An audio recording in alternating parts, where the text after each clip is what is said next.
Sejam muito bem-vindos, eu sou o Eliezer Brasil. E eu sou Isadora Pavoni. E esse é mais um episódio do podcast Papo de Empreendedor, seu ponto de encontro com histórias e insights empreendedores.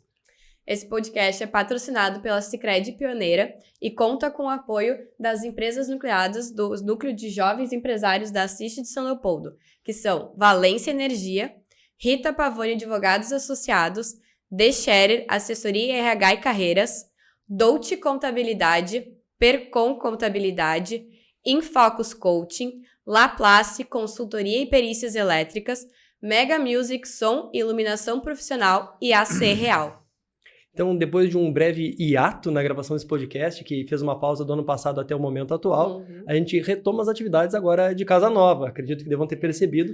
Nós mudamos de estúdio para gravação e, muito orgulhosamente, agora conseguimos produzir um podcast feito pelo Núcleo de Jovens Empresários de São Leopoldo, gravado em São Leopoldo. Então, a gente quer valorizar muito o produto local, o empreendedor local, e a gente entende que tem muitas histórias muito legais para serem contadas, e a gente ainda não desistiu disso, né, Isadora? Não. E agora, com muito orgulho, a gente conseguiu vir para a nossa cidade produzir aqui. Então, com o apoio do pessoal da SMK, que hoje opera as nossas câmeras aqui, de maneira primordial, a gente vai dar sequência no podcast de hoje. E a gente está conseguindo trazer pessoas que a gente achou que talvez não conseguisse, né, porque a gente achou que ia terminar a nossa temporada, mas nós temos mais alguns episódios por aí até a nossa troca de bastão, né? Perfeito, perfeito. No dia de hoje a gente vai ter o prazer de poder conversar com alguém que a gente já ouviu falar muito dentro da associação, que ouvimos muitas histórias contadas de várias conquistas que foram feitas por ele, em nome dele e para a cidade como um todo. Acho que tem um legado todo a ser contado aí.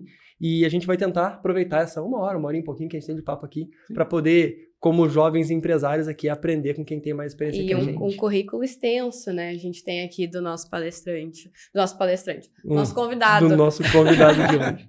Então, ele é fundador da empresa Bomba Jeremia, fundador da Igra Industrial Limitada, foi vice-presidente e também presidente da Associação Comercial e Industrial de Serviços e Tecnologia, a nossa Assist de São Leopoldo.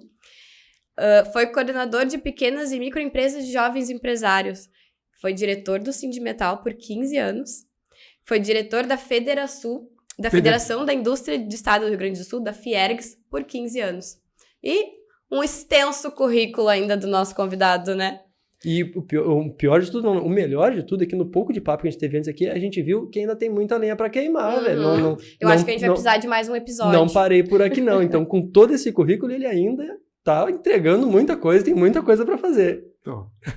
Como? Então, tá. Nós queríamos agradecer imensamente a sua presença aqui. A gente já havia tentado conversar no passado, mas as agendas a gente sabe que são concorridas, são conflitantes. Final de ano é sempre complicado, mas a gente estava esperando arduamente por esse momento. Assim. A gente queria muito poder conversar. Para quem não sabe, é o senhor Silvino Jeremia, né? Silvino Jeremia, nosso... Mas sabe que para mim é uma honra estar aqui, principalmente trabalhar com pequeno e microempresário. Eu sempre trabalhei junto com eles e foi um sucesso, porque sempre quando você vai fazer uma coisa, você tem duas vias. Uma você ensina e outra você aprende. É isso. Que nós não subimos tudo assim, a toque de caixa. A coisa está mudando tão rápido e a gente não consegue, às vezes, acompanhar. E o jovem empresário, ele acompanha. Então, é muito importante esse contato que a gente tem, é muito importante para nós. A experiência e a juventude, Sim, né? A troca para nós é sensacional, porque para nós poder conversar com quem tem tanto tempo de casa, com quem tem tanta história e tantas conquistas, entre erros e acertos, para aprender e poder contribuir com um pouquinho que a gente tem também, que é trazer talvez esse espírito jovial, esse ímpeto de resolver as coisas de uma maneira um pouco diferente, de conectar um pouco mais de tecnologia, um pouco um jeito de pensar diferente, acaba que os dois saem ganhando no final das contas. Verdade. Nós, com o aprendizado de alguém que tem muita coisa para ensinar, e vocês por estarem se conectando talvez com essa via mais jovial, assim, com essa coisa mais moderna, mais tecnologia que essa gurizada tem para trazer, né? O meu corpo de engenharia lá é tudo jovem, porque eu não gosto de pegar a pessoa que vem de fora e diz que sabe tudo. Você passa mais tempo corrigindo ela do que pegar um estagiário da Unicino, um estagiário que vem, ensinar ele a trabalhar. Lapidar, então, né? Formar esse cara desde o início para vocês é crucial. 100% da nossa equipe são jovens que eu peguei na estaca zero e hoje fazem um trabalho brilhante. Olha, que legal.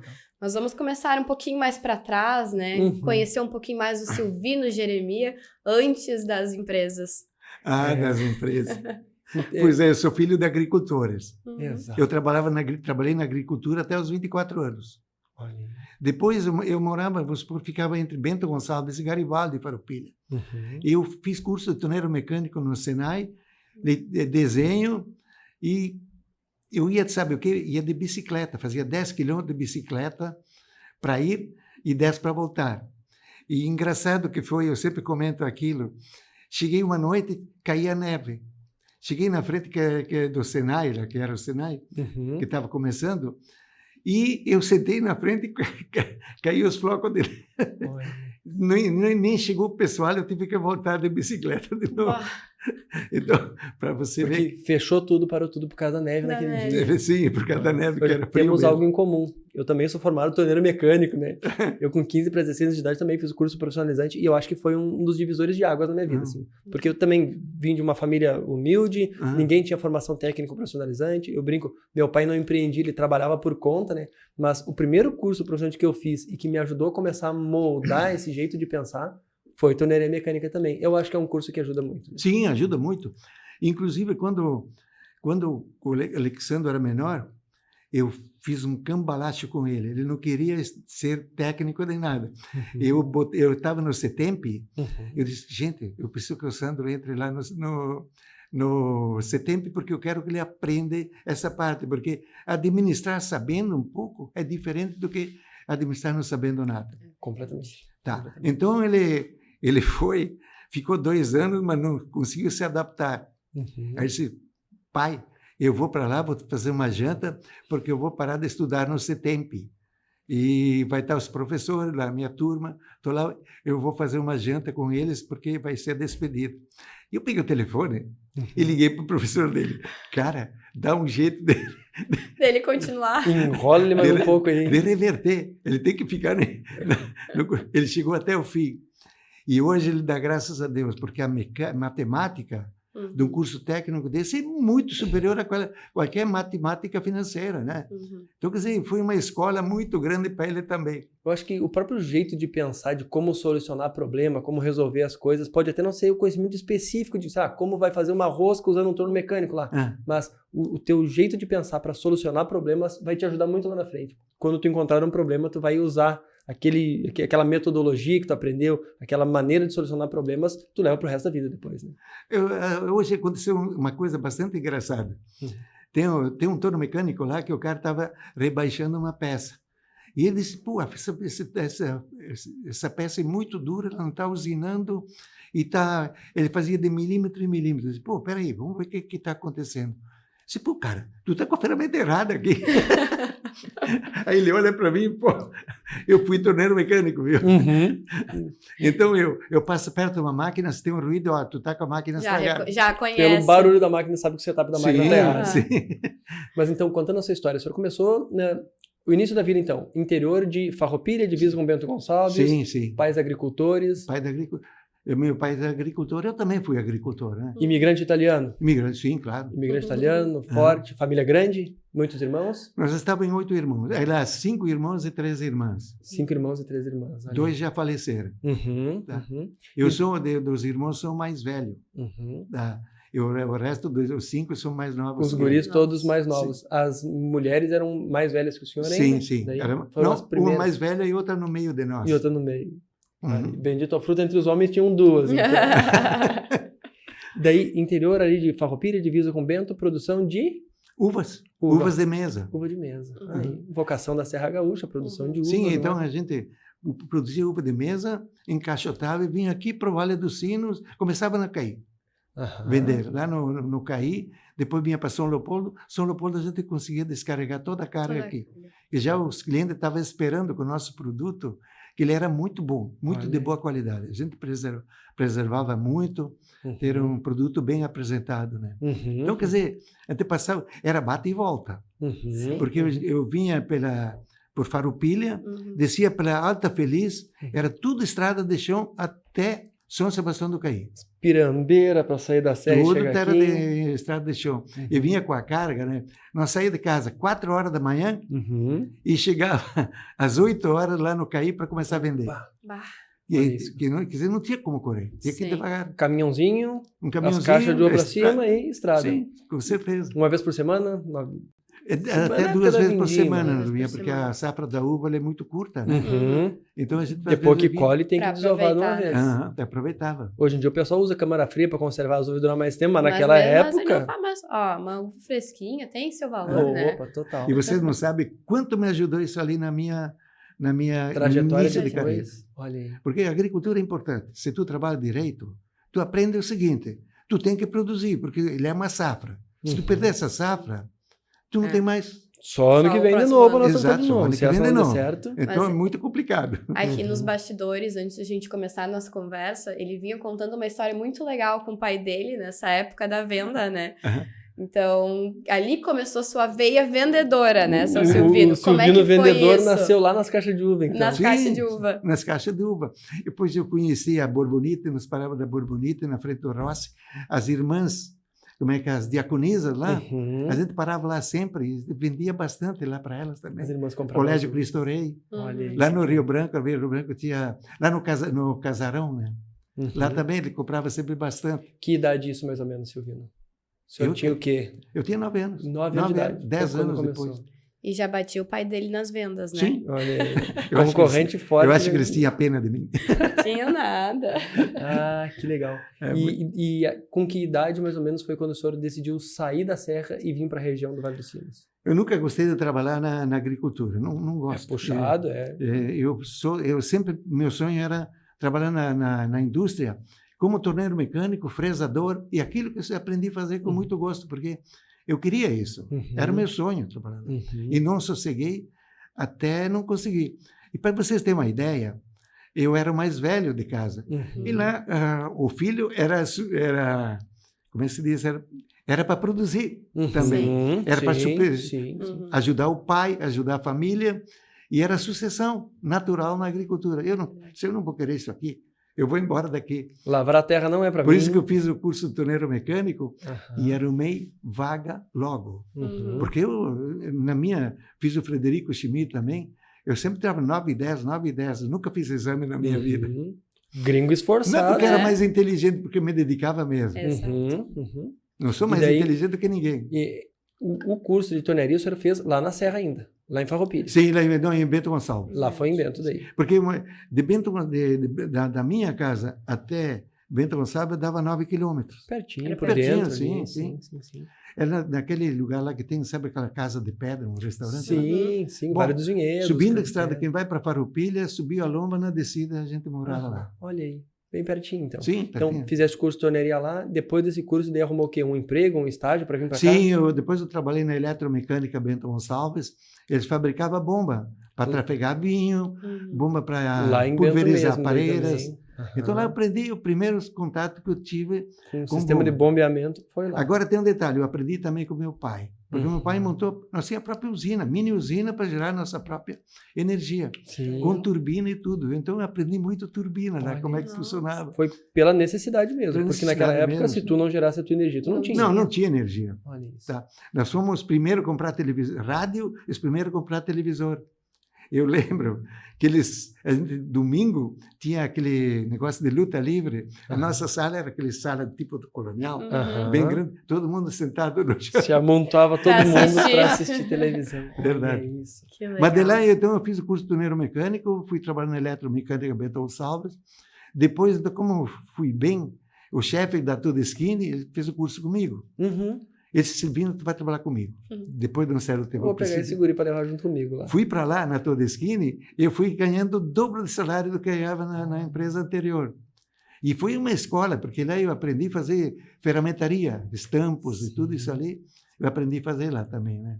Então, foi uma escola. A indústria de móveis também é muito forte na região da Serra, né? O pessoal tem a produção de vinho, tem a agricultura. Mas e daí naquela tinha época... as indústrias que faz bomba para pulverizar as parreiras, para bombear o vinho, o suco de uva. Sim. Mas a indústria de móveis também é muito forte. Né? Mas naquela época não existia móveis. Não, era só gaita. O que fazia? Só acordeões lá. Só acordeão, olha isso. Sim. E é uma gaita famosa até hoje, eu olho nos programas. Os poucos que tem, isso vale muito dinheiro hoje em dia. Né? Eu vejo a marca Todeschini da gaita lá. Pô, isso ali eu fiz as ferramentas. Essas teclas que eles estão tocando, a estampagem lá foi eu que fiz as ferramentas. Mas lá eu aprendi a fazer aquilo. Aí que era o Fontanari, ele pegou e me botou no teto máximo, porque eu estraçalhava com os velhos lá. Uhum. Ele me botou no teto máximo de salário. Uhum. Ganhou bem que nem os mais tradicionais lá. Os Até que funcionários mais antigos. 3 meses depois, eu pedi as contas e foi embora. Olha aí. Aí ele disse o seguinte, me chamou na sala e disse, escuta aqui, Silvino, eu não consigo entender. O que houve contigo? Por que tu quer ir embora? Disse, sabe por que eu quero ir embora?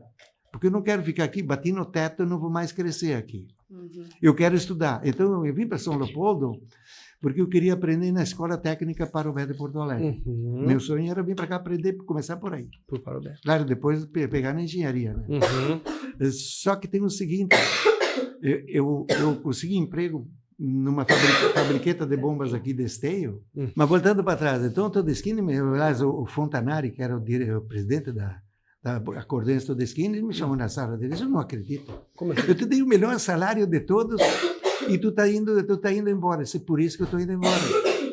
Porque eu não tenho mais como crescer, bati no teto, né?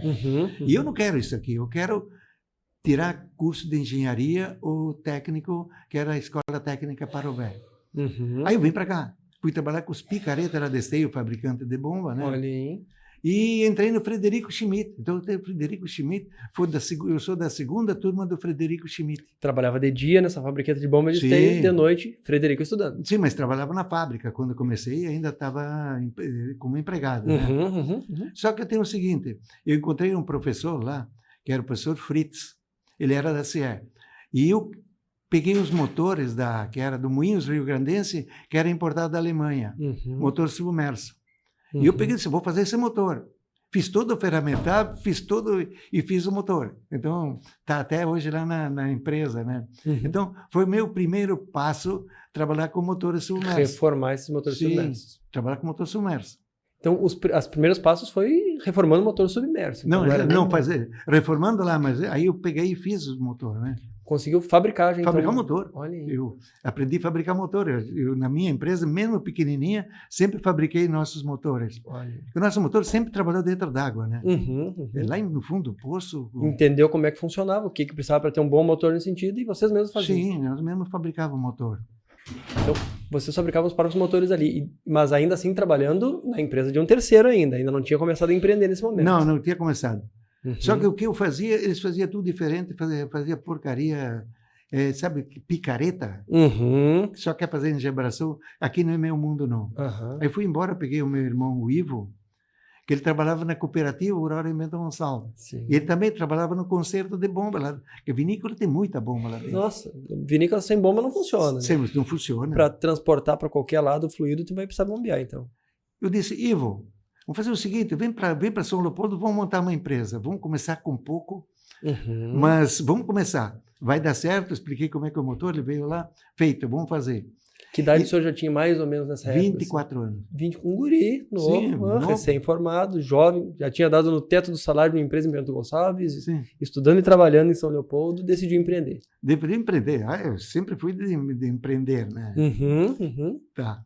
Aí peguei, Ivo, vem para cá que nós vamos fazer essa bomba assim, chegou lá, vamos fazer.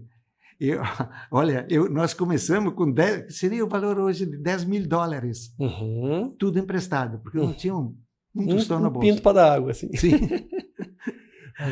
Então, começamos, fiz 3 bombas, as primeiras 3 bombas, e depois vender. Só que eu vendi elas, e onde que eu vendi, usava sempre como referência para vender para outros. E entrei nos curtume aqui do Vale dos Sinos, que naquela época é muito curtume, né? Sim. E chegar naqueles alemão queixo duro. Eu, menino... Um guri gringo vindo da serra. Vindo da serra. Pô, e comecei a encaixar e começou a ficar conhecida. Esses caras me ajudaram pra caramba daí o crescimento, né? Eu costumo dizer que esse público mais tradicional, assim, o imigrante alemão, o italiano, eles costumam ser muito fechados no início, né? Pô, não te conheço, não sei de onde é que tu veio, eu preciso sondar um pouquinho antes. Mas depois, conforme tu vai agarrando confiança deles, é o tipo de pessoa que pode chegar abrindo a geladeira. Daí tu vira da família. Tu deixa de ser um estranho e passa a ser parte da família dele, praticamente. Tem um fato importante que eu sempre cito para todo mundo. Aqui no Vale dos Sinos tem italianos da colônia italiana, e tem alemães. Nunca vi um atrito entre eles, porque um é alemão e outro é italiano. Diferença de... Sempre uma integração maravilhosa. Isso é um fato raro, hein? Eu acho que quando cada um está disposto a entregar o seu melhor do negócio, não tem como dar errado. Com certeza. Então, eu entendo que eu sou bom, por exemplo, em que seja plantar uva lá, mas o alemão aqui vai ser bom em fazer outra coisa. Cara, vocês têm coisas para se complementar um ao outro, não precisam ser concorrentes, não precisam brigar um com o outro. Né? Depois, então... depois daquela história lá da bomba de poço artesiano, nos curtumes tinha problema assim daquele subproduto que era do couro, né? Que era tudo feito de forma manual. E eu peguei eu estava na cervejaria Pérola de Caxias do Sul. Tinha as revistas lá, folhei a revista e achei aquela revista, achei uma bomba que servia para vinícola e para outras coisas. Eu peguei, a secretária saiu, eu peguei, rasguei a folha da revista, vou levar isso aqui, então. Levei embora a folha com aquele desenho que era uma bomba alemã. Eu disse, Ivo, olha aqui o que apareceu. Isso serve para a indústria vinícola e para os curtumes que nós estamos trabalhando aqui. Pai, fazer aquilo. Eu tinha ferramenta, tive que montar ferramental para fazer. Conseguimos fazer. Com base numa fotografia de uma revista antiga. De uma revista antiga. Olha isso. Tá, então foi dessa forma que começamos a fabricar. Aí entrei no curtume aqui, bombeei aquele subproduto, começou a dar certo, né? A indústria vinícola bombeava a uva moída, o bagaço, tudo isso aí era bombeado, com nossas bombas. Dali eu imigrei e fui para São Paulo. Fui em São Paulo começar a vender e abri um escritório lá com assistência técnica e tudo. Então, lá foi ascensão, porque comecei a vender bastante, eles conheciam o produto e precisavam desse produto. E entramos muito na indústria de suco. Mas em São Paulo foi só comercialmente. Foi para lá com uma linha de representante, vendedor embaixo do braço, vendeu os produtos naquela região. Sim, vender produtos naquela região. Não, mas aí, quando vi que o mercado era bom, já abri um escritório. Escritório comercial lá. Comercial com tudo, peças de reposição e tudo isso ali. Olha aí. E vocês, curiosidade, vocês mantêm ainda hoje uma operação lá para atender esse mercado de São Paulo? Sim, sim. Ainda tem. Não é da Igre, é terceirizada. Né? Sim, mas São Paulo, o mercado de São Paulo. Para você ter uma ideia, a nossa empresa é 10 vezes premiada na Associação de Engenheiros da Sabesp e que tem a grande feira de saneamento todos os anos. 10 anos consecutivos nós fomos premiados. Olha isso. Para a gente é motivo de orgulho saber que, primeiro, uma empresa do Rio Grande do Sul, mas mais que do Rio Grande do Sul, uma empresa capilé de São Leopoldo, criada em São Leopoldo, né, de tanto tempo, ela tem relevância não só localmente, então o produto de vocês é bem consumido aqui, o pessoal da Serra usa para vinho, usa para uva, usa porque tiver o curtume também usava, mas imagina, num mercado muito competitivo como é o mercado de São Paulo, vocês conseguiram se posicionar bem também. Sim. Entenderam a necessidade e entregam o que eles precisam. Mas sabe o que eu fiz? Aquela bomba lá, eu peguei uma bomba e cortei que nem aquela bomba alemã, mostrei uma parte interna e fotografei. Eu trabalhei muito naquela época, sabe, com o retoque americano. Então fiz a bomba em corte, comecei a fazer propaganda naquela revista Ney e revista PS. Cara, começou a chegar pedido de tudo que é lado, porque era uma bomba que servia para eles. E são revistas que ainda hoje têm circulação, né? Apesar de, a gente fala muito, o mercado digital cresceu muito, mudou muito. Hoje em dia a pessoa fala, muito na internet, a rede social e tal. Mas essas, no ambiente de oficinas e de indústria, essas revistas circulam muito. Funciona, é muito bom, né? Tá. Então, quando fabriquei aquela bomba lá, a Petrobras me procurou. Você tem condições de fabricar isso aqui? Nós precisamos fabricar uma bomba, porque o nosso petróleo lá é super viscoso. Não estamos conseguindo produzir. Dá para você fazer um projeto e trazer, tentar isso aqui? Não tem problema nenhum. Só para entender mais ou menos o tempo das coisas. Então, ali, 24 anos, decide começar a empreender, começa junto com o irmão a fabriqueta de bomba submersa, com os motorzinhos por aqui, e nesse momento da ida para São Paulo e começar a desenvolver novos produtos para a área de saneamento, para atender outras áreas, que idade mais ou menos o senhor já tinha? Eu estava com 27, 28 anos. 27, 28, e daí a empresa já era no lugar onde ela é hoje aqui? Como é que foi essa... Não. Nós começamos com a empresa, foi lá na Rua São Pedro. Era o antigo supermercado Samas, na São Pedro. Aqui, começamos numa garagem. No centro de São Leopoldo. Hoje é centro de São Leopoldo. Sim, nós começamos numa garagem. Tinha uma garagem lá, alugamos aquilo, comprei comprei dois tornos e começamos a fabricar a nossa própria bomba. Eu me lembro que era tão apertado que o torno torneava, não saía com a ponta para fora da calçada. Olha isso. Mas já começaram... Quando começaram a empresa, era só vocês dois que faziam tudo ou já tinha algum funcionário, colaborador? Era o seguinte, meu irmão tratava mais da indústria, o Ivo eu tratava como vender. Eu saía para vender. Era uma conjunção. A gente acabou de falar sobre quanto é importante ser complementar, né? Seja o alemão com o italiano, ou seja dentro da empresa. Eu também tenho, Deus me deu a grande sorte, a grande oportunidade. Na minha empresa eu tenho mais 2 sócios. E lá cada um pôde pegar uma área para ser sua, para abraçar, e cada um coloca as suas melhores habilidades naquela área.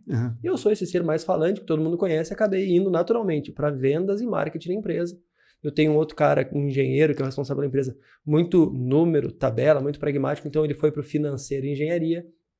E o Wagner, que é o meu outro sócio, que cuida das instalações, eu digo, ele é um dos caras mais chatos que eu conheço, mais cri-cri, assim, para garantir de que a coisa vai ser bem feita e vai ser bem executada. Então, ele naturalmente foi para a área de instalação. Então, poder contar com alguém que nem vocês tiveram. Eu vou me dedicar para vender e tu te dedica a cuidar da fábrica. Exato. Uma coisa não ia conseguir existir sem a outra e cada um poder se dedicar exclusivamente na sua área é o que vai conseguir talvez dar fôlego para a coisa andar, né? Mas daí, aquele sistema de bombeamento que eu te falei, que ele era para produto viscoso, fizemos uma bomba, me lembro, fizemos a primeira bomba para a bacia de Potiguar, no Rio Grande do Norte. Lá é um campo de petróleo com petróleo super viscoso. Ivo, vamos fazer a bomba, vamos. Pegamos, fizemos tudo, e quando fui colocar a bomba no posto de petróleo lá, chegou a me dar dor de barriga. Será que vai funcionar? Olha isso. Primeiro negócio para a Petrobras, hein? Com Petrobras. E... Pagando em dólar já? Não. Mercado interno era Mercado interno era em R$1 mesmo. Daí... Começou a dar certo, então eu invadi todo o campo, viabilizei todo o campo de petróleo da bacia de Potiguar, no Rio Grande do Norte, porque era muito... É um petróleo que se vira, bota no copo, vira e não sai. Nem escorre, é uma pasta. Não, uma pasta. Pior que piche, sim. E consegui produzir aquele petróleo lá, e foi uma ascensão lá. Olha isso, cara. Pegamos todos aqueles poços, que era bastante, que estavam lá, com petróleo viscoso, e aí foi um crescimento maluco, né? Tá. Depois daquilo, então, a Petrobras gostou do produto. Ela ia nas feiras internacionais, ela me cedia um canto lá da feira deles para colocar nosso produto. Para mostrar as bombas que estavam sendo desenvolvidas aqui no interiorzinho do Rio Grande do Sul. Aqui. E nós ficamos com isso ali 2 vezes finalista do Prêmio Petrobras de Qualidade, que foi um feito mesmo. Uma vez perdemos para Norberto Odebrecht, outra perdemos para a VEG. Mas segundo lugar, para mim, já era... Poxa, imagina, para quem saiu do interiorzão de Farroupilha lá, agora estou concorrendo a nível mundial com uma das maiores empresas petrolíferas do mundo, é um feito e tanto. Daí, sabe o que é? Como fui para fora internacional, eu consegui um distribuidor nos Estados Unidos que começou a distribuir nosso produto e na Argentina. Olha aí. Os primeiros clientes do mercado externo foram esses. Eu viajava direto do avião para Houston, eu conheço todo... a parte do petróleo oeste do Texas, eu conheço todo ele. Oklahoma. O petróleo produzido em solo americano, então vocês em algum momento botaram os pés e disseram, não, esse mercado aqui também podemos atender. Vendi bastante nos Estados Unidos. Eu tinha um distribuidor lá, que eu ia para lá sempre, 2 vezes por ano. Eu tinha a OTC lá, que é uma feira de petróleo. Todos os anos eu ia. Sabe o que eu fazia? Eu parava no hotel, onde que mais ou menos todos paravam lá. E lá meus contatos começavam a pular. Dá para fazer um link muito legal disso que o senhor fala, porque hoje a gente, quanto jovem empreendedor, uma das dores que a gente tem é essa, né? Cara, eu venho de uma família que não tinha empresa, ninguém me conhece. Acabei de abrir um negócio novo, num ramo novo, como é que eu vou fazer para fazer com que todo mundo, que o meu público conheça o meu produto, o meu serviço? Eu preciso me colocar em contato com essas pessoas, eu preciso achar lugares onde essas pessoas vão estar, e daí a inteligência de entender que, se todo mundo fica naquele hotel, talvez nem fosse o lugar que eu me hospedaria, mas eu vou para lá porque é lá que eu vou me conectar com essas pessoas. É lá que eu me conecto com alguém lá. Exatamente. Poucos dias atrás, inclusive, aconteceu. Entrou um colaborador novo na empresa, eu indiquei para ele, tem um treinamento lá do Sebrae, de um grupo que a gente faz parte, e tu vai participar do treinamento. Mandei ele para ir lá, só que antes dele sair, eu peguei o cartão da empresa. Cara, pega esse cartão aqui, aonde eles forem almoçar, tu almoça com eles. Ele não entendeu muito bem o porquê naquele momento, mas eu disse, às vezes, mais importante do que o treinamento que tu está participando lá, a conversa fora do treinamento, durante o almoço, a troca de ideia ali, é onde vai vir, às vezes, um insight de alguma coisa que tu não sabe, o cara vai te ensinar. Ele vai te falar um problema que ele resolveu de um jeito que a gente pode servir de aprendizado pra gente. Então, tu saber te conectar com essas pessoas e aproveitar todos os momentos. Às vezes é o cafezinho do aeroporto, às vezes é a importância do networking, né? Exato. Daí eu fui dos Estados Unidos e fui para o Canadá.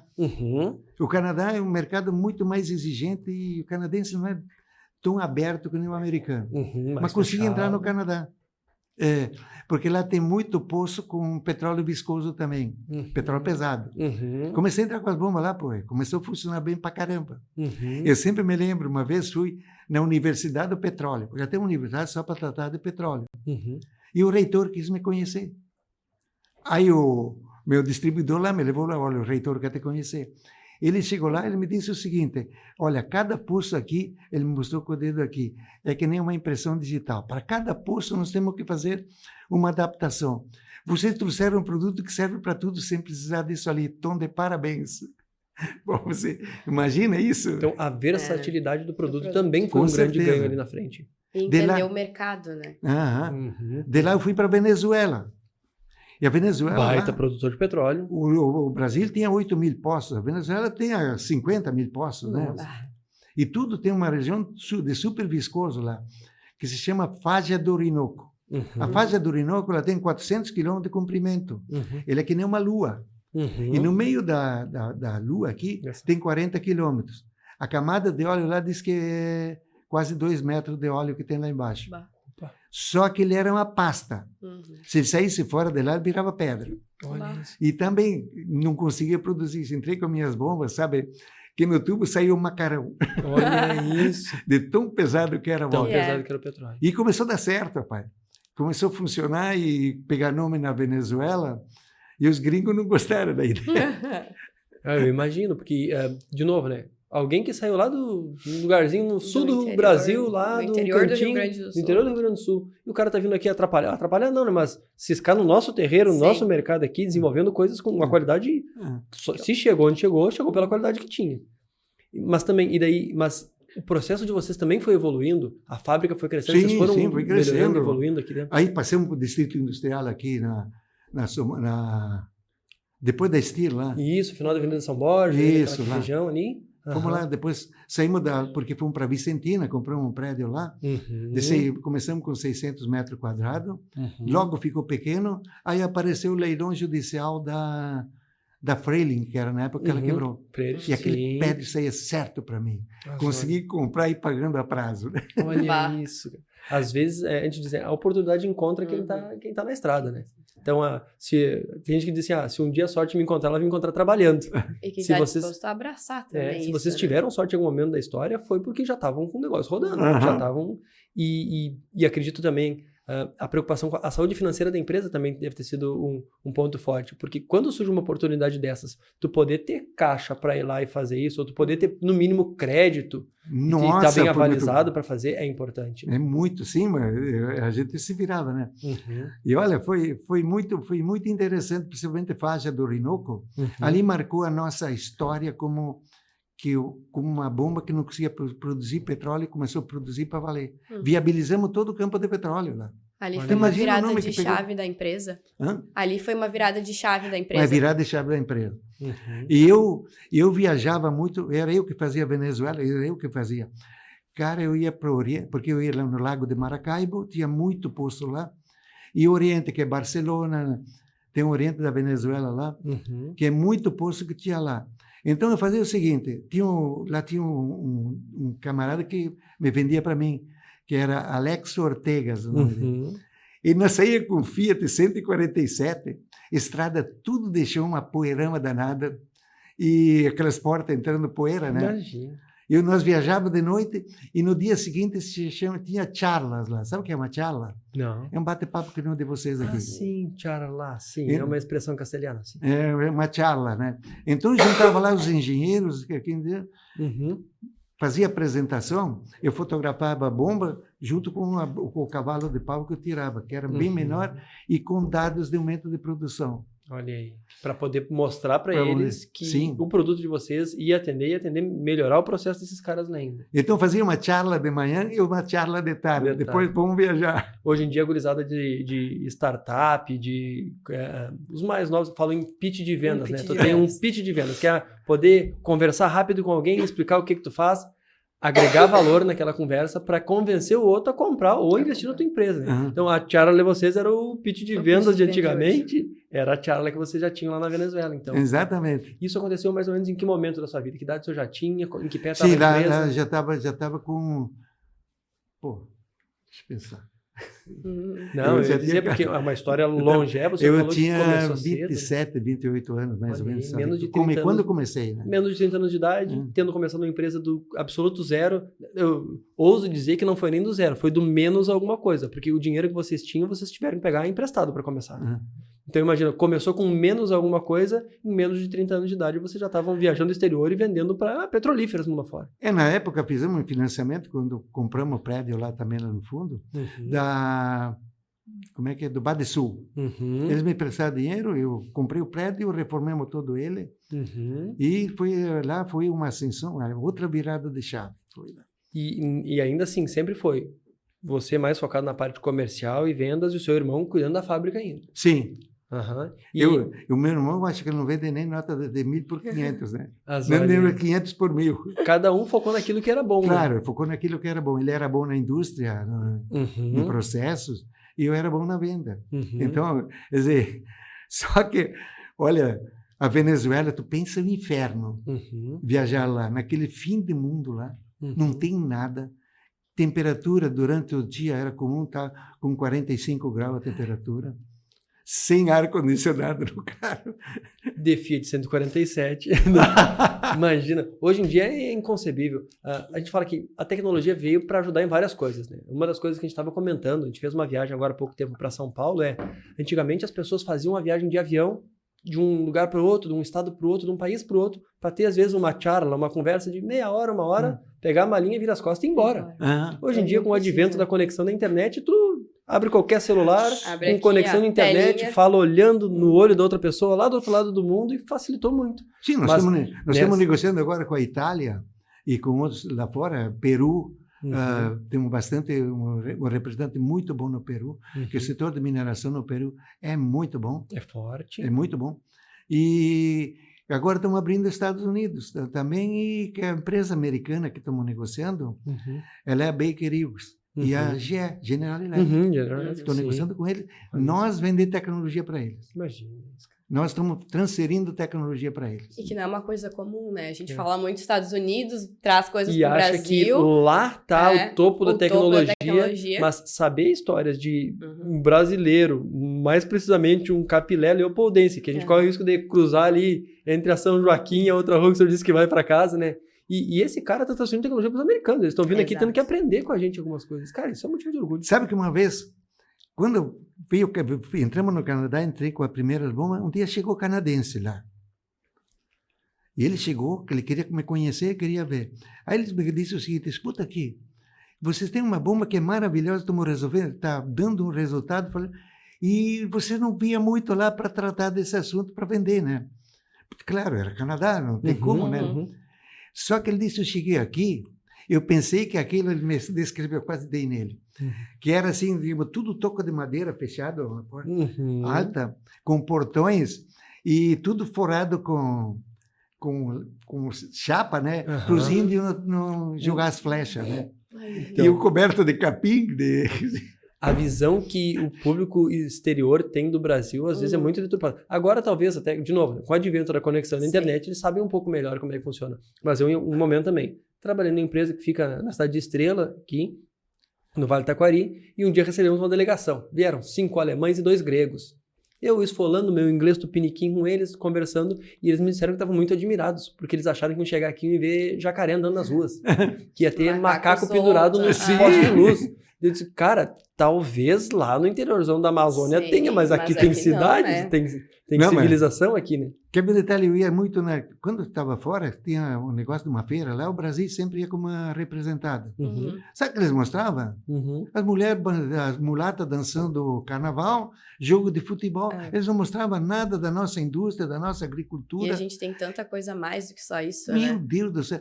Aí eu peguei o canadense, mostramos a Unicinos, que tem 25 mil alunos que estudavam lá. Levei ele até Caxias, conheci a indústria lá e disse, olha, vocês estão muito mais avançados que nós lá no Canadá. A gente pensou que você era quase índio, né? Por isso que vocês eram uma bomba de boa qualidade, né? Porque vocês têm toda a estrutura. Sim. É difícil para eles aceitar que aquele povo que eles acharam que era tão rudimentar, que eram os índios lá, morando em Nhoca, com jacaré na rua, estão fazendo algo com a tecnologia nesse nível, E a gente tem aqui o nosso parque, né, tecnológico na Unicinos, que é gigantesco. Ainda hoje é referência para muitos lugares. Então, a gente também levanta muito essa bandeira, assim. Esse podcast é um exemplo vivo disso. Tem muita história boa para ser contada, sendo construída aqui em São Leopoldo, que às vezes tu é da cidade e não sabe. Não conhece histórias de empresas que deram certo e começaram lá atrás. E a gente acabou de saber que os americanos estão vindo buscar tecnologia aqui para aprender como é que faz. Então, essas histórias merecem ser contadas para que a gente, inclusive, aprenda a se valorizar. Sim. Porque senão, às vezes, a gente também fica aquela síndrome do patinho feio, né? Achando que o que eu faço nem é tão bom assim, eu não sou nem tão legal. Mas... Não, a gente tá aqui nesse fim de mundo, não tem como sair daqui. Aqui onde o vento faz a curva, aqui ninguém sabe que eu tô aqui. Não, cara, nesse lugar aqui tá sendo produzido coisa explorada o mundo inteiro afora. Mas de uma certa forma, sabe o que era? Eu era pedante, arrogante e metido. Gringo metido. Olha, mete a cara. Eu meti a cara, não quero nem saber. Eu sempre tratei da seguinte forma. Venda. Tu nunca te coloca superior e nem inferior a ninguém. Igual para igual. Igual para igual. Mesmo que seja, eu ia lá nos colonos negociar, eu vendi muita boba para a lavoura de arroz aqui também, chegava lá... Igual para igual. Igual para igual. Eu colocava roupa mais simples. Agora, em São Paulo, eu sempre tinha que trabalhar de gravata. Entender o público, né? Acho que isso é uma coisa que a gente conversa muito. O que teu produto, o que teu serviço oferece e para quem é essa pessoa. Então não adianta tu chegar lá no interior de terno e gravata, tu não vai sair de lá sem nada. Não. Né? Tem uma história da IBM, né? IBM começou a ver... Não, pera... Aquelas máquinas de tiracópia. Xerox. Xerox. E os caras chegavam lá no interior, eles foram obrigados a trabalhar de terno e gravata. Imagina, o dono daquela firminha pequena, ele está de calça suja... Ele via o cara entrando de gravata, ele se escondia lá no fundo da firma. Não consegue te conectar com o cara que não consegue se conectar. Aí a IBM fez o seguinte, vamos acabar com os troços ali, vamos botar camisa comum. Aí a venda disparou, né? Tá, então, quer dizer, tu não pode colocar nem a superior e nem a inferior. Né? Hoje eu cuido do setor de vendas da minha empresa. E daí eu estou com um colaborador novo, que a gente está treinando ele, já está tendo algum desempenho. A gente fala muito sobre isso também. Tem uma expressão que se usa hoje em dia que chama rapport, né? Então, cara, eu preciso criar rapport, preciso criar conexão com o cara que está do outro lado. Sim. Às vezes essa conexão parte-se da primeira visão que ele tem. Eu também digo, tu não tem uma segunda chance de causar a primeira boa impressão. Então, se tu vai em alguém que gostaria de te ver mais bem vestido, esteja mais bem vestido. Vista-se para sua audiência, né? Então, se tu vai lá, a gente também atua muito no agronegócio. O mercado do agronegócio para energia solar, por exemplo, tem muita demanda. Só que é diferente, por exemplo, eu ir lá na sua empresa, que é uma indústria que tem um setor administrativo, tem um compras, tem uma engenharia, e eu vou vender energia solar lá, eu vou ter que me portar de um jeito, me vestir de um jeito. Agora, quando eu vou vender energia solar para o colono, que tem lá um tambo de leite, uma criação de porco, um aviário lá, é diferente a maneira completamente eu preciso achar um jeito de me conectar com esse cara. Eu acho porque que até isso... empresas existem e negociam, mas no final das contas, pessoas compram de pessoas, né? É verdade. Então, é uma pessoa conversando com outra pessoa do outro lado. Eu preciso achar um jeito de me muito conectar isso com no esse direito, cara. assim, a gente ainda tem uma cultura muito clássica do advogado. Sim. Advogado, terno, gravata, a mulher também, super arrumada, rito, super a pompa formal. e circunstância. Né? Exato. E eu acho que já mudou um pouco dessa mentalidade. Principalmente se a gente trabalha com startups. Imagina se chegar com uma startup com terno, gravata, eles não querem que tu chegue assim. Não. Eles querem se identificar contigo, saber que tu pode ser o advogado da empresa, pode, mas tu tá ali com eles, para trabalhar com eles. Então, essa conexão que tu consegue ter, inclusive com a nossa roupa faz diferença, né, que a gente vê. Mas é uma quebra, assim, ainda de conceitos que a gente, pré-conceitos que a gente tem. Mas acho que a gente vai evoluindo, vai melhorando essas questões. Uma curiosidade que eu tenho, que nem o senhor já contou boa parte da história da empresa, os sucessos que foram, isso tiveram que ir agregando pessoas ao longo do tempo. Sim. Como é que foi para vocês lá no início? Até porque para nós faz muito sentido, porque eu digo, empresas jovens às vezes são uma eu-presa, né? É um cara só que faz tudo. Cobre o escanteio e corre para cabecear. Mas em algum momento tu vai precisar trazer pessoas para o teu negócio, inclusive para poder delegar algumas funções, que nem foi o senhor e o seu irmão. Um cuida da fábrica, o outro cuida de vendas. E como é que é convencer outra pessoa a trabalhar junto contigo naquilo que é o teu sonho? Como é que foi para vocês lá no início? Contratar os primeiros funcionários foi fácil? Foi fácil, sim. É um caso engraçado. Petrobras, como é que funciona? Petrobras tem a sede no Rio de Janeiro, que é aquela que dá o pedido e faz o negócio. E tem, cada região produtora de petróleo tem sua gerência, isso ali. Então, sabe o que acontece? Quando fazia negócio, chegava na Petrobras, lá no Rio de Janeiro, eles queriam me arrancar o que eles podiam no preço, né? Eu disse, não, peraí, eu estou fora da casinha. Não é eu que vai tratar isso ali. Contratei um gerente de venda e eu fazia o trabalho de campo. A área suja. Puxa, o Nordeste era para matar também. Mas eu que fiz toda a implantação das bombas de petróleo no Nordeste. E o Vitor, que era meu gerente de venda, ele tratava no Rio de Janeiro. Bom, isso aí tu que negocia com eles lá. Os engravatados lá, tu vai lá conversar com esse cara. Bota gravata. E na Petrobras era entrar de gravata. Eles te mandavam voltar se não fosse de gravata. Então, foi uns fatos interessantes que a gente aprende. De novo, o senhor conseguiu fazer a leitura de que eu não sou tão bom em negociar com aqueles caras lá, eu sou bom de campo, e no campo eu consigo provar para eles que o meu produto é bom. Deixa eu focar naquilo que eu sou bom e arruma alguém para me ajudar nisso, que alguém tem que ficar na sua angu ali. Bom, eu aprendi operação de campo, instalar uma bomba. Quando fui na Venezuela e nos países lá fora, eles não sabiam como instalar essa bomba. Quem dava todo o briefing como instalar era eu. Tinha que cobrar, não tem como pensar, tinha que botar para rodar lá para garantir que estava funcionando. Até no Canadá tinha que era CIFER, era um laboratório de ensaios sobre bombas, sobre tudo, né? E eu sempre participava lá, eu era sócio, nós botamos $90 mil, nós fomos fazer parte da sociedade aquela, né? Entendeu? Porque era uma maneira de se infiltrar também. Claro, de gerar conexão com esse povo lá também. Aqui eu sei o que está acontecendo, olha aí que legal. É isso ali, viu? E fazendo um salto agora, tá? Desenvolveram as bombas, começaram a atuar no mercado de petróleo, trazendo para o momento de hoje. Hoje, esse ainda é o principal negócio da empresa. O quê? Petróleo? Bombeamento, de uma maneira geral. Sim, bombeamento. Nós somos bombeamento e tratamento de efluentes, sistema de aeradores, aeração para tratamento de efluentes. O mercado é bom aqui. Né? Eu ia dizer, de novo, mais uma vez, o que a Isadora comentou, que é enxergar o que o mercado estava precisando, o que vocês teriam competência para entregar e fazer um mix disso. Com certeza. Começaram no início só bombeando, mas depois entenderam que haviam outros produtos que fariam sentido para aquele cara, que vocês teriam condições de entregar também, e adaptaram e criaram uma divisão de tratamento de efluentes. Então. Exatamente. Olha aí. Então, e hoje... A Isadora perguntou antes em off aqui, eu vou refazer a pergunta. Quantas pessoas tem a empresa hoje? Trabalhando lá? Trabalhando lá dentro. Nós estávamos com 98, agora essa semana aqui já passamos para 105 funcionários. 105 funcionários. Mas estão muito terceirizados. Tem a mão de obra direta e indireta. Como é que funciona dentro da empresa? Né? Como é que é a dinâmica da empresa? Como é que funciona com os funcionários? A gente veio conversando dessa parte da chefia. Como é que isso funciona? Bom, funciona da seguinte forma. Eu sou o presidente, que estamos montando para montar uma empresa tipo SA. Eu seria presidente do conselho de administração e o Sandro o CEO. Mas o Alessandro que toca tudo. Eu sou a rainha da Inglaterra. Tá ali para transferir conhecimento. E o Sandro é muito bom, ele faz um belíssimo trabalho, né? Coisa boa. E como é que foi engajar o seu filho para começar na empresa? Eu, inclusive, ouso dizer que tem um quê pessoal nessa pergunta, porque a Isadora está sendo a segunda geração de uma empresa também. Então, como é que tu faz para convencer um filho a dar continuidade naquele negócio que vocês haviam criado? Primeiro, dar uma parte para ele. Era o Alexandre e a Elisiane, meus dois filhos. Dei 23% na IGRA para cada um. Para cada um. Dois filhos. Dois filhos. Então, 23% e 23%.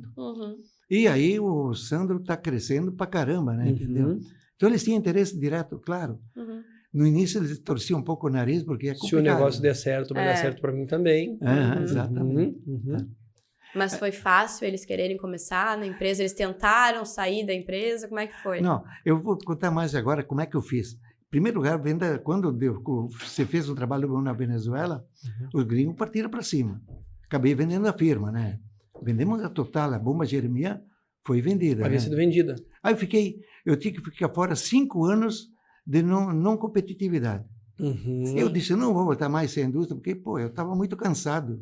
Viajava que nem um doido. Foi desgastante. Eu imagino que para a família deve ser desgastante também, né? Porque, imagina, tem esposa, tem filha, a família vai crescendo e tu nunca tem casa. Então, é um preço caro a ser pago, né? Hoje em dia, talvez quem olhe e veja a empresa numa posição legal, o senhor podendo ser presidente do conselho de administração, não imagino quão caro o senhor pagou para conseguir chegar no lugar que está agora. Não, eu tinha uma casa em Canela, muito boa, no condomínio lá, e tinha apartamento na praia. E minha casa que mora em São Leopoldo. Eu disse para mim, não, eu não vou mais trabalhar. Eu vou um pouco para Canela, eu vou um pouco para praia. Quando eu ir lá, eu vou para a praia. E um pouco aqui em casa, eu vou fazer cirurgia ali. Comprei uma bicicleta para pedalar, que eu nunca tinha feito isso. Adivinha quanto tempo durou isso? Até enjoar, assim... Um ano. Um ano. Eu ia dizer alguns meses. Foi bem. Ano, tem gente que desiste antes. E eu tinha que... Não podia competir com aquilo que eu vendi durante 5 anos, né? Sim. Aí montei a Igra, só que não tem nada a ver com o que eu fabricava lá na bomba Jeremias. Isso aqui é um projeto completamente diferente. Então, usou todo o know-how que já tinha muito conhecimento do mercado, conhecimento de produto, conhecimento de processo. E daí quando o senhor montou a Igra, mas daí montou sozinho. O irmão já não faz mais parte, porque quando a Jeremias foi vendida lá atrás, cada um pegou a sua parte. Cada um pegou o seu caminho. Perfeito. Tá. Fiquei eu sozinho, o Alexandre, a Lisiane, e trouxe junto o Dirceu, que é meu cunhado. Ele trabalhou 30 anos comigo, até botei o nome da rua lá. É Rua Dirceu Elias de Moura. Ele foi gerente comercial. Então, quer dizer, eu trabalhava e ele fazia parte de rodar na fábrica. Então, foi muito bom o início. Olha aí, que legal. Pôde se reinventar, mas isso há quanto tempo atrás? Faz 25 anos. 25 anos que 23 que foi feita essa transição. Então, de vender a bomba Jeremias e depois, 5 anos depois, iniciar o processo da Igra. Mas comecei antes, não deixei completar os 5 anos, porque eu não podia competir naquilo... No mesmo ramo, né? Naquilo que eu vendia. Perfeito. Agora, se fizesse, porque não era nada a ver com aquilo... Que não tem nada a ver com isso. Poderia fazer. Vida que segue. É isso que eu fiz. E foi o que o senhor fez. Tirou 1 ano de férias ali, pedalando, indo para cada uma das 3 casas, depois de bem descansado, então... Eu acho que tá tranquilo demais, preciso voltar a me incomodar um pouquinho. Quem pega o gosto do empreendedorismo, acho que não consegue parar, né? Por mais que queira descansar, acho que aquela veia empreendedora te puxa para voltar para os negócios, né? Não para, não. Não, né? E uma das curiosidades que eu tenho é em que momento o senhor se voltou para o associativismo empreendedor, porque daí eu sei um pouquinho de backstage aqui, a sua passagem pela própria associação, que a gente hoje faz parte da associação, pela sua passagem pelas associações estaduais que tiveram. Em que momento o senhor achou assim, não, beleza, agora eu posso contribuir não só para o meu benefício, mas para o benefício de um setor e da comunidade, porque eu sei que São Leopoldo hoje colhe frutos muito bons de iniciativas que o senhor teve lá atrás. Em que momento o senhor achou que era esse... Sabe o que foi?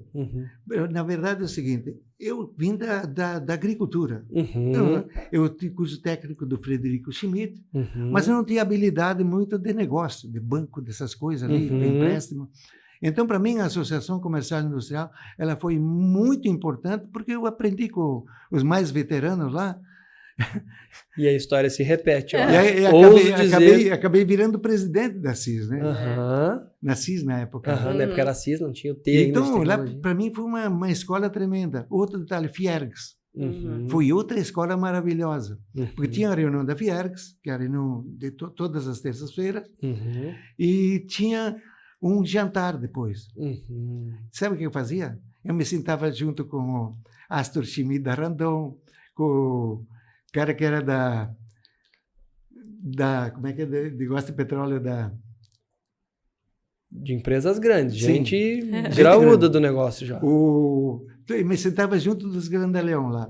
Por quê? Eu disse, escuta aqui, eu vou sentar na mesa de vocês, porque eu venho aqui para aprender, vocês vão me ensinar. Olha isso. E eles me chamavam, olha, Silvino, vem cá, senta com nós aqui. Jargão clássico, e é engraçado que a gente ouve falar essas coisas no momento atual, achando que são conceitos muito recentes, e na verdade isso já se faz há muito tempo, né? Hoje em dia se fala que tu é a média das 5 pessoas com quem tu mais convive.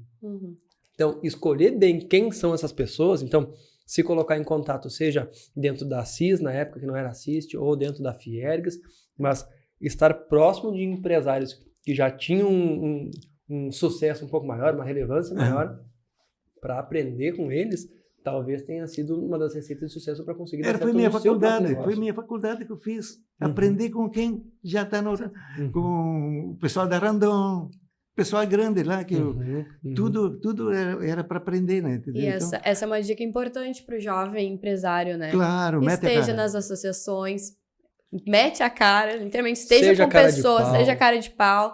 Porque se a gente ficar parado no mesmo lugar, a gente não vai a lugar nenhum. Esperando as soluções caírem no teu colo, a conexão bater na tua porta, elas não vão vir. Então, cara, levantar a bundinha na cadeira e vai em direção... Não, o meu sócio fala muito sobre isso. O Thiago merece ser citado. Ele diz, nós precisamos ser intencionais em determinadas ações. Então, eu quero melhorar o meu nível de contato com um nicho em específico. No nosso caso, por exemplo, a gente agora está há 2 anos fazendo parte do Sinduscom, que é o Sindicato das Indústrias de Construção. Mas isso está sendo intencional. Eu vou lá porque lá eu quero me conectar com pessoas que vão me ensinar, que vão em algum momento poder comprar o meu serviço, o meu produto, mas eu não faço isso explicitamente, não é se vier, veio, se der tudo bem, se o acaso dá sorte, não, eu vou lá já com essa intenção, eu quero me conectar com essas pessoas mesmo.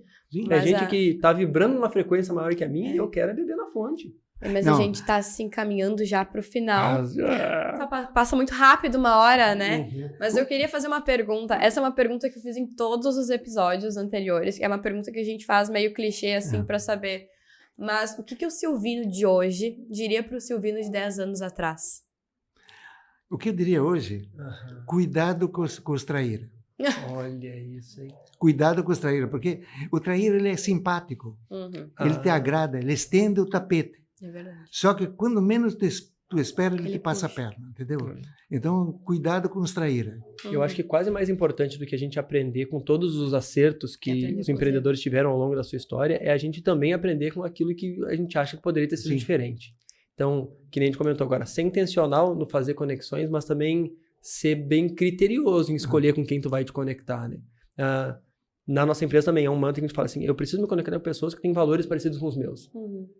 Eu já tive, por exemplo, a oportunidade de me conectar com pessoas que tinham um resultado muito maior que o meu, que poderiam, inclusive, me ajudar a trazer um resultado financeiramente muito maior. Mas os valores deles não batiam com os meus. Eram pessoas que não davam valor para as mesmas coisas que eu dou, não tinham um nível de respeito com as pessoas que a gente tem. Então, esse nível de critério em quem tu vai te conectar, que nem você falou, é o cuidado com o traíra mesmo, né? Porque também é isso, a gente fala, o meu outro sócio, o Wagner, fala, não tem como uma pessoa ser algo muito diferente no pessoal do que ela é no profissional. Se tu vê, profissionalmente o cara é exemplar comigo. Sempre dá certo, dá tudo certo, tudo vai bem, mas eu sei que lá na casa dele, lá, ou da porta para fora, ele faz algumas coisas que eu reprovo. Em algum momento esse cara vai fazer na tua frente algo que tu reprova, porque ele não vai conseguir ser 2 pessoas diferentes. Então, entender que com quem tu te conecta tem que ter valores e propósitos alinhados com os teus, faz total sentido. Aqueles que eu mais ajudei foi os que mais me traíram. Os traíram mesmo. Só aquele que vem e roda, tu acredita nele, tu começa a dar espaço, e quando vê ele tá te passando a perna em algum lugar. Mas faz parte. Isso tudo é aprendizado também. É a estrada, né? Não adianta. Se fosse só coisas boas, eu acho que a gente não chegaria a lugar nenhum. Então, acho que essas experiências sempre contam a favor da gente, né?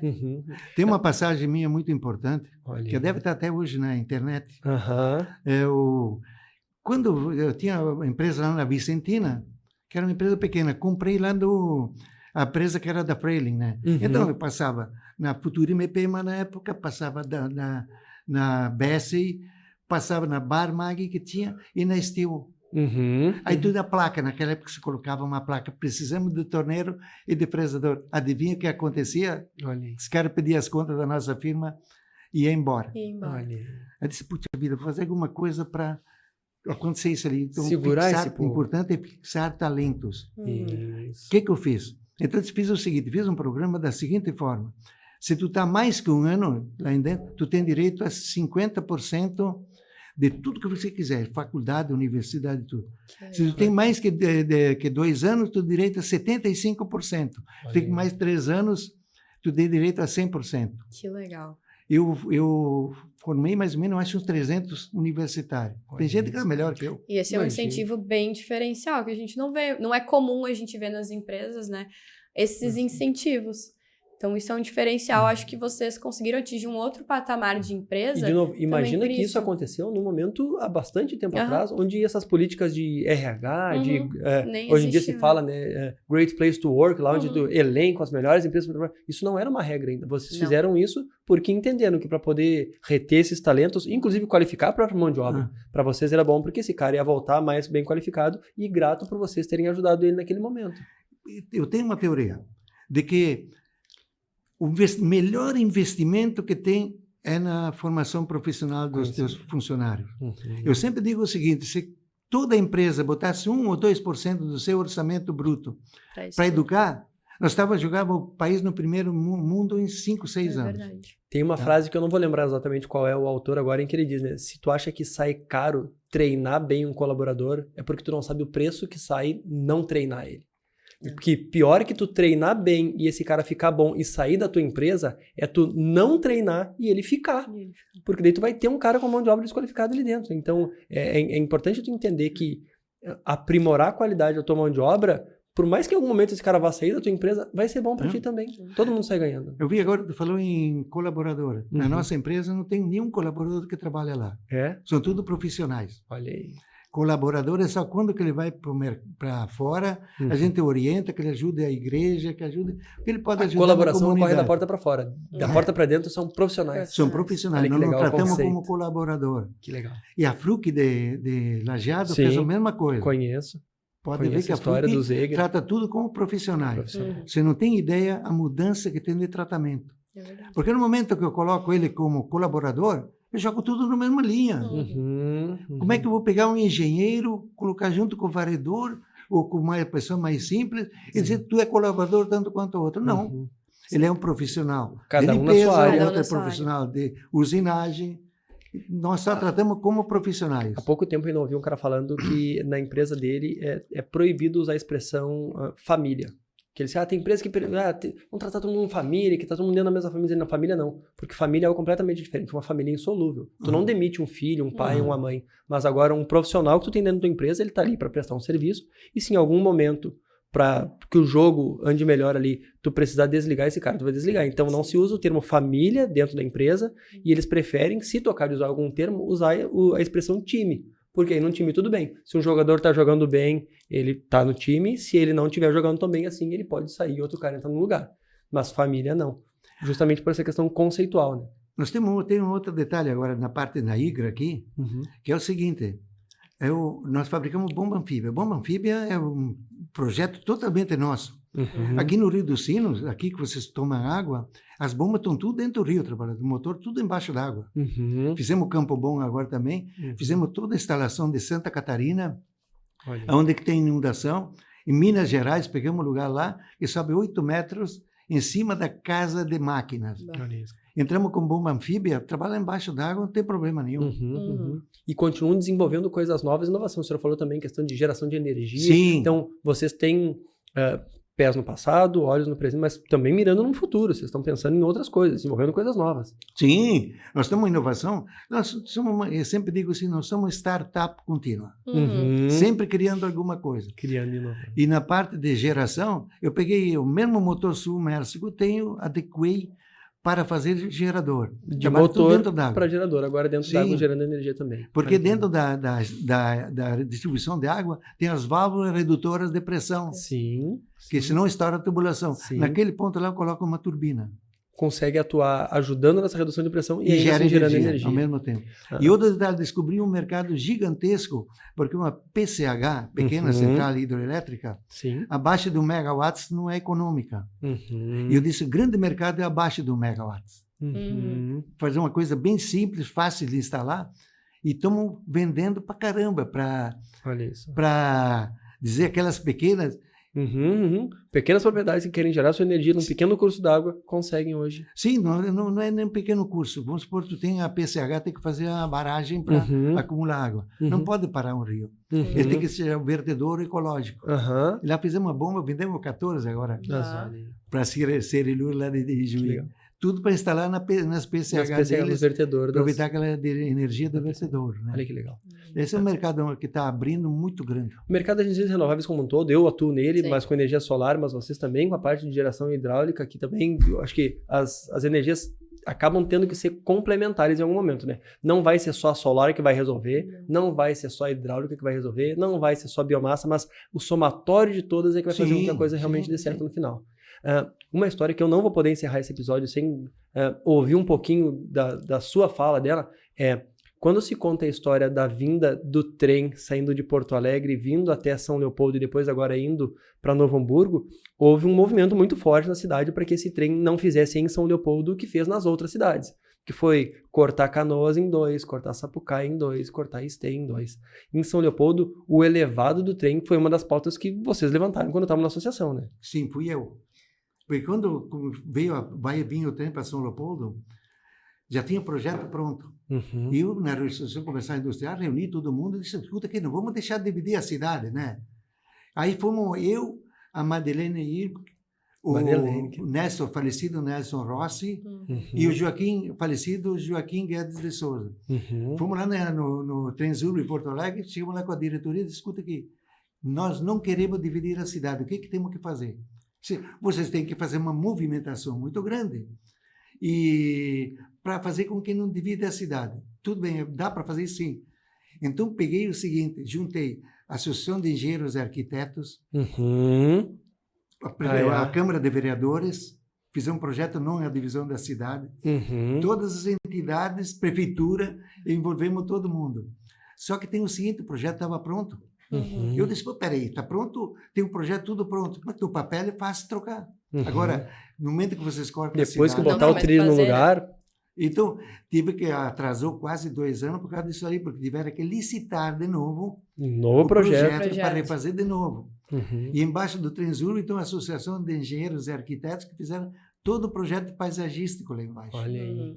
Tudo feito assim Então, quem vê hoje a cidade do jeito que é, colhendo os frutos diferente, por exemplo, que foi Canoas, que foi uma cidade partida ao meio, literalmente, em função do trem, talvez não imagine que isso não foi uma proposta da própria Tesouro fazer. A comunidade teve que se organizar. E partiu de São Leopoldo, né?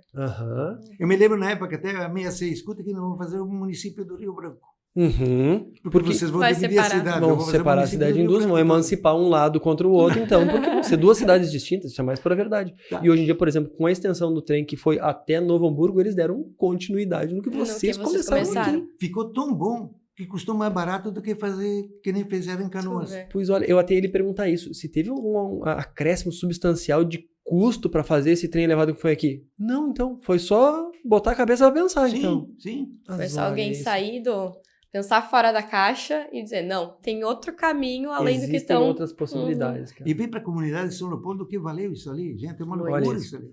De novo, mais uma vez, eu acho que a gente... O Trenzuro não atrapalha a vida de ninguém, a não ser o pequeno barulho que ele faz nos trilhos. Né? Senão, não atrapalha nada. Tem o benefício de ser um veículo de mobilidade de grande massa, então a gente fala, quando abriu uma empresa aqui, vamos abrir recrutamento e seleção para contratar funcionário. De que cidade vocês querem? De São Leopoldo? Só digo, não, cara, que pode ser de São Leopoldo, de Canoas, de Esteio, de Porto Alegre, porque o trem facilita muito. Nosso escritório também não é muito longe, dá algumas quadras da estação, mas facilita muito essa mobilidade. Qualquer um que mora ou trabalha em qualquer cidade metropolitana que consiga ter acesso fácil ao trem, hoje é 2 palitos e consegue ir. Eu sempre me recordo, era o vereador Cabral.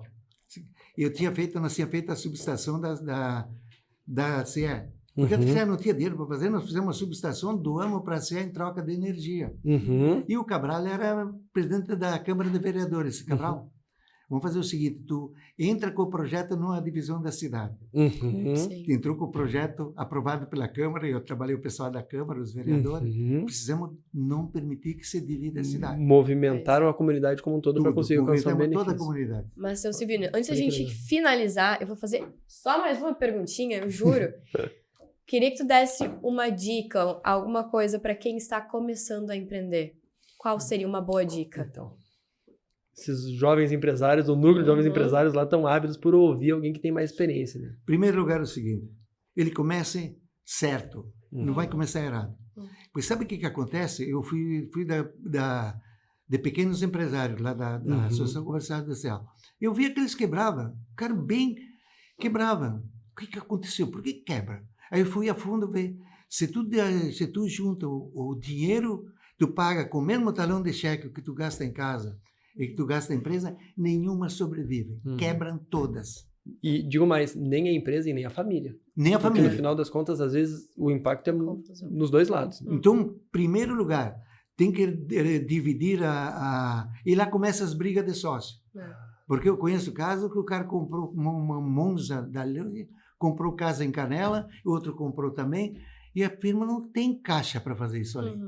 Você pode tirar dinheiro, mas ela quebra. Sim. Você pode cria um prolabore, então. E eu sempre digo o seguinte, prolabore não é lucro, é remuneração de trabalho. É diferente de lucro.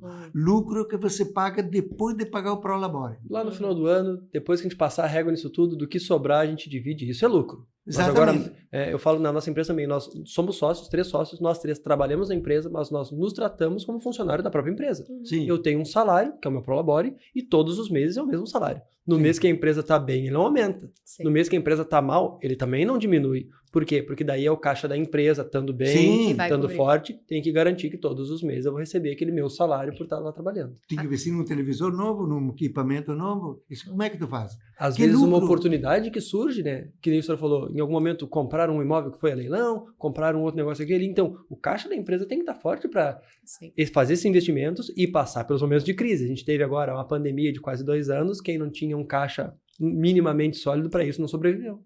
Então, cuidado financeiro da empresa é uma das boas dicas. Senão cria uns monstrinhos e quebra. Porque tem casos que eu vi que brigaram os sócios porque um não trabalhava na empresa e outro trabalhava na empresa. Aquele que trabalha tem que ter o prolabore porque ele está trabalhando, o outro não. O outro tem os dividendos, se tiver. Sócio investidor e dividendo se vier. Exatamente. Se tu não trabalha, não tem direito a salário também. Né? Acho que mais do que justo isso. Essa é uma dica que eu dou. Não misture dinheiro particular, não paga com o mesmo talão de cheque. Cria um prolabore.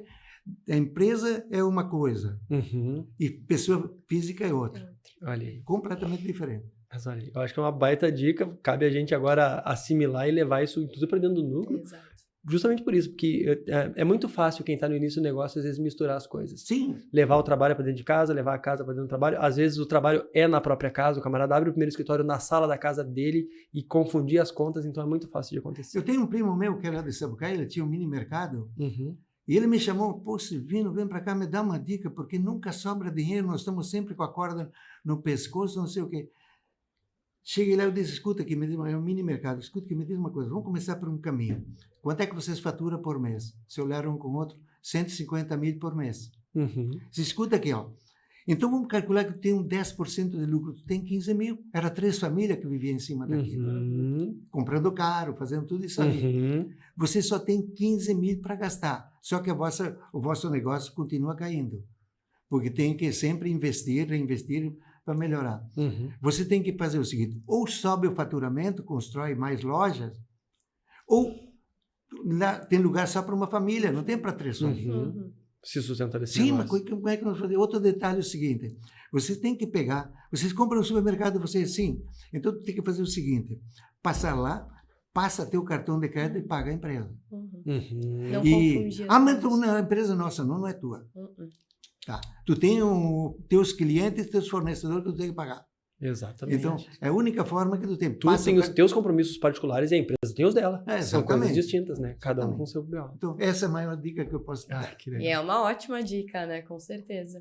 Mais uma vez, então, eu queria agradecer mais uma vez. Eu acho que 1 hora, 1 hora e pouco é pouco para a gente ouvir tanta história, tanta coisa legal. Eu fui procurando encolher também. Não.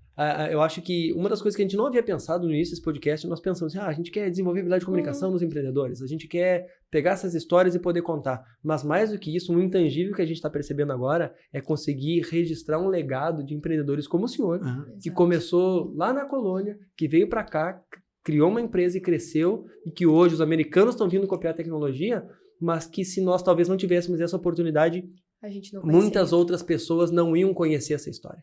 Então, eu queria lhe agradecer por partilhar um pouquinho dela com a gente. Por ter aceitado o nosso convite, por ter aceitado participar nosso desse convite. podcast. Verdade, verdade. Eu tenho sotaque italiano, eu não faço questão de perder.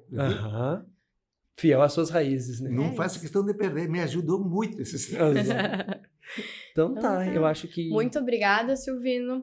A gente agradece muito a tua participação, com certeza foi muito importante, trouxe muito conhecimento pra gente e vai ficar, né, disponível no YouTube para quem quiser ver.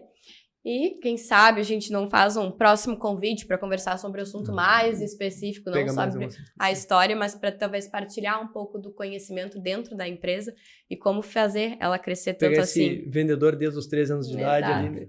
Então tá, queria convidar todos os nossos ouvintes, os nossos web espectadores aqui, então, para curtir, comentar, compartilhar isso aqui. Se vocês acham que esse conteúdo realmente foi relevante ou agregou alguma coisa, nos deem um sinal, dá um joinha pra gente saber que a gente tá mais ou menos no caminho certo.